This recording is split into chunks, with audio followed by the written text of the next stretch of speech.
arus mudik Lebaran tahun ini, Pemkab Muara Enim dan TNI Polri akan memfokuskan kepada ketertiban dan keamanan warga agar nyaman saat melintas di wilayah Muara Enim.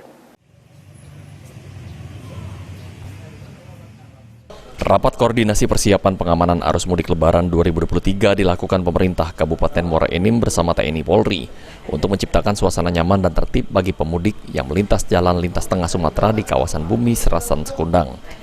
Pada pengamanan mudik kali ini didirikan posko pengamanan bagi pemudik yang melintas untuk menghindari kemacetan dan juga kecelakaan.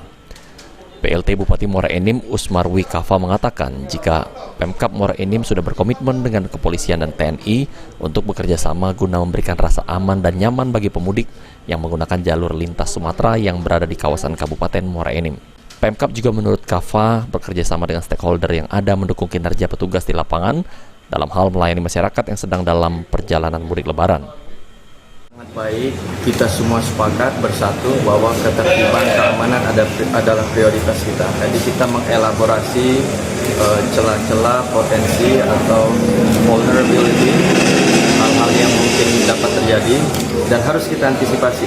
Intinya kolaborasi menjadi hal yang penting antara semua stakeholders, tidak hanya pemerintah, Polres, TNI, tapi juga seluruh masyarakat.